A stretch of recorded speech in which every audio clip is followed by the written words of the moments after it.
本号宣布将会按照《周易》经传原文逐字逐句进行详解，但迟迟不见动静，反而是一直制作发布一些与《周易》经传原文没有多大关系的乱七八糟的东西。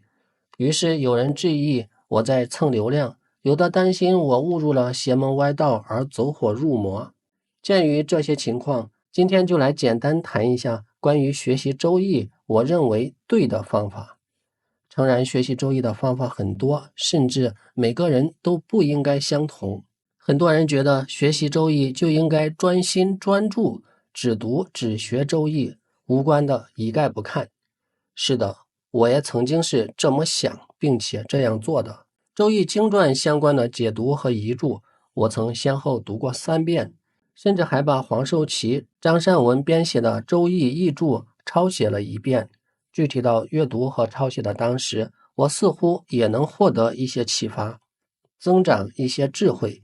但是仅仅才过去了2-3年，那些曾经受启发而来的智慧，怎么也想不起来了。连曾经下了功夫去熟读和背诵的卦爻辞，也差不多忘得干干净净了。就好像你到了一座神秘的宫殿里，除了石壁上冰冷的文字以外，什么也没看到得到。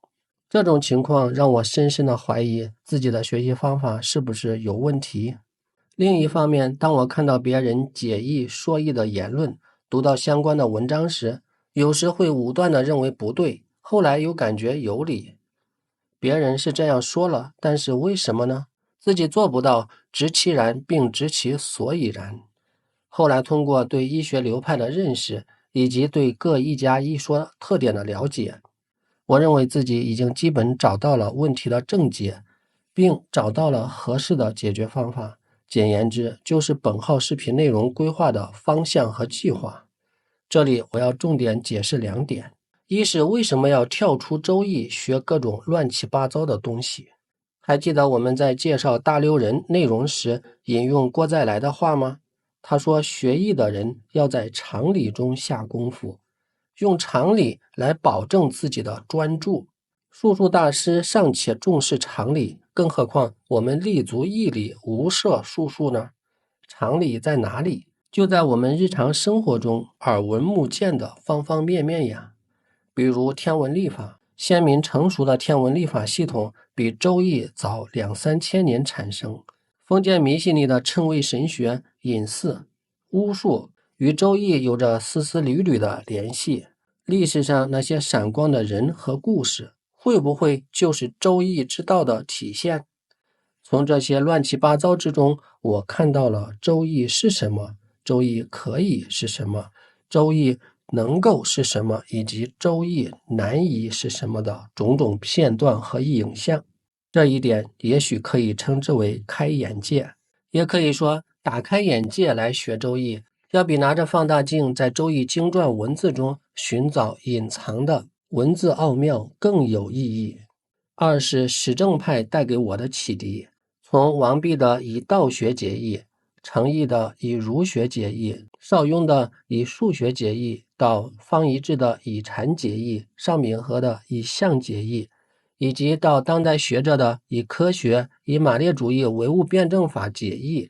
这些解易路径首先要求你已经在某一门类、某一学科上有着相当的造诣，然后并对周易也要有相当研究，才可能为二者架起一座坚实的桥梁而成一家之言。这种方法适用于学术泰斗、专业学者，我们普通人是可望而不可及的。但以史正义的杨万里为我们普通人、新手小白们提供了一条切实可行的、卓有成效的路径，那就是从身边看到、听到或经历的具体事件中去领悟其中可能蕴含的义理。比如我们已经开始的破解经房死局这个专辑，我们从这一点切入到浩瀚的历史长河中，立足于西汉经房这一特定的阶段，既不会迷失方向，又能沿着这条线牵引出许多相关的历史人物故事。当周易经传的卦爻辞分散到这些故事之中时，我们就更深刻地理解了其中的微言大义，诚不我欺。更何况读史使人明鉴，历史本身就有着强大的魔力，让人明智了。而我们在这份明智之上，又多了一层周易的思考。在这种思考过程中，我们设身处地的穿越到历史发生的当时，不自觉的，我们也许就懂得了其中的常理。这就是我在制作经黄专辑时，对于汉书原文必爻每一个字的用意。总之，也许学习周易的方法有可能像物理实验里的斜坡球，最弯最远路上的球，却比直路上的球先到达终点。而所谓的直路，我已经走过了，没什么收获。现在也只能死磕这条弯路了，但愿不至于两手空空吧。你是怎样学周易的？有什么好的方法吗？欢迎在评论区交流。如果有愿意同路学习的朋友，请留意评论区里有找到小伙伴们的方法。